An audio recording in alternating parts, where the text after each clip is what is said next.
This past weekend, we were supposed to have a quadruple header at the Chicagoland Speedway with ARCA, Trucks, Xfinity, and Cup.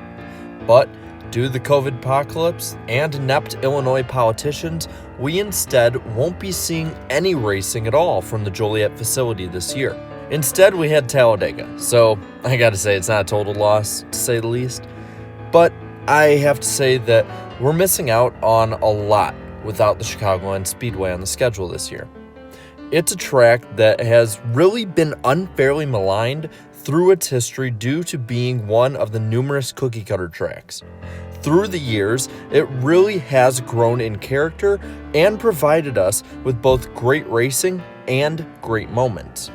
Sure, there have been some absolute dud races. 2017 and 2013 really come to mind for me, having been there.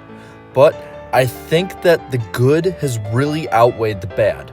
Blind hatred for this type of track and the area it's built in is what really is causing a lot of the hate. Now you may be wondering what moments I mean about the track.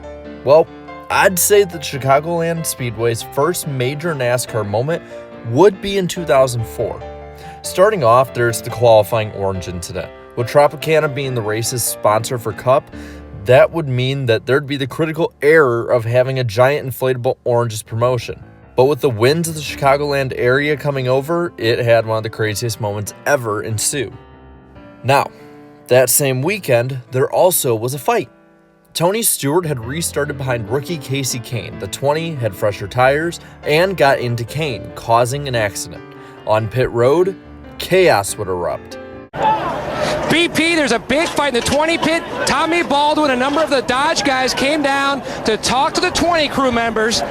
NASCAR officials do have Tommy Baldwin. They are trying to break this up. Huge altercation down here in the 20 pit, guys. Funniest part of this race with this fight being in mind is that Smoke ended up winning. The next year, we saw another big-time driver go for victory lane, Dale Earnhardt Jr. This race was a good one in and of itself. There was plenty of passing, there was long-run cars, short-run cars, high downforce sensitive cars, and low downforce setup cars, and tons of strategy. The red and blue 8 would end up taking 2 tires at the end of the race, running as fast as he could away from the blue 17 of Matt Kenseth.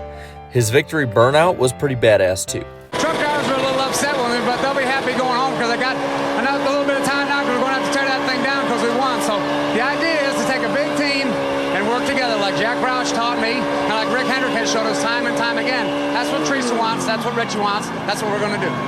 While Jeff Gordon had a horrible race at Chicagoland in 05, 2006 was a complete different story. Matt Kenseth once again was the guy to beat. Gordon was charging. And with that... Oh! Kenseth goes around off the front end of Gordon. 2007 also was a good race, but it doesn't have too much really in the line of super memorable moments. It was my first race attended there, so that was pretty cool for me to see, and it was pretty cool to see Tony Stewart climb the fence. Now, in my opinion, the 3 years that followed this race up, these are the years that really have screwed this track in the eyes of the fans, in my opinion. To the happiness and request of all fans outside of those attending races at Chicagoland, the midsummer race would take place at night. And while the cars looked cool under the lights, the racing didn't. With the high horsepower packages of the COT years, it meant that the night racing had turned into single-file aero-sensitive races. The poor racing really soiled how people would look at the track, even to this day. There also is the added point that the first night race in 2008 was won by Kyle Busch, and this is at the height of the hatred for it. Now, there wasn't complete hatred for this era either in Chicagoland's history. People loved looking at the sunsets of that era, and it looked beautiful around the track, as well as having some good wins.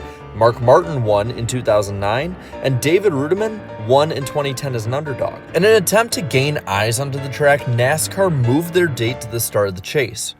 This was unpopular with fans at the track and both sped up the loss of attendance as well as decreasing the amount of fans looking at the track's races.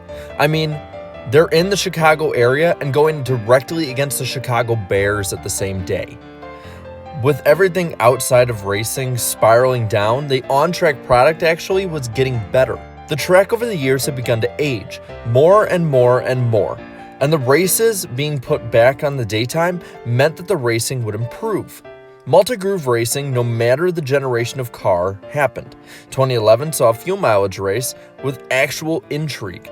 2012 saw Brad Keselowski duel Jimmy Johnson. And while 2013 wasn't all that good, 2014 saw some of the best that the new Gen 6 had to offer. Gonna try and split the middle. That's the only spot open. 3 wide middle, 3. Wow, what a pass. Okay, that's some risky racing for the guys that have a lot to lose. This was a sign of things to come. While the next couple Chicagoland races had their moments, it wouldn't be until the race was moved back into the heat of the summer to get an iconic finish. In 2018, Chicagoland opened up the slate of races covered by NBC. This was a big deal initially because it was the first broadcast for rookie announcer and 15-time Cup most popular driver, Dale Earnhardt Jr. But that alone wouldn't do much to show why it's such a good track. The racing needs to do that, and it needs to do the talking. And in this race, it did. Throughout the race, the hot, slick track created an environment for comers and goers. The drivers had to absolutely wheel their cars all over the track and all over the hot, abrasive surface. This led to what may be the greatest finish of the Gen 6 era. And here comes Larson. Larson to the bottom of the track. Slide job. Trying to take the lead away. Slide job. Almost. The momentum. The 18. They make contact. The 18 into the wall. They're side by side again. Going into 3 for the lead. Larson has the advantage. Here comes the 18. He puts the bump into the back of him. The 18 into the wall. The 42 sideways. Where's Harvick? Here comes the 18. Kyle Busch will win. Wow. While that race couldn't be topped, the 2019 finish was no slouch either, as Alex Bowman and Kyle Larson fought back and forth for the lead and the win. This culminated in Bowman scoring his first career Cup Series win. This leads us up to the modern day in 2020. Not every race to this point was good, but in my opinion, the majority were. To me, this track not being raced at this season is quite a shame, and I really think that we're missing out on some great racing this year without it there. Hopefully, this track is back on the racing schedule in 2021 with no problems. With that though, I want to pass this subject on to you. Is the Chicagoland Speedway the most underrated track in NASCAR? Why so? And if not, which track do you think is? Let me know down in the comments below. And while you're at it, leave a like on my video and subscribe to my channel for more great NASCAR content. And until next time, have a good one.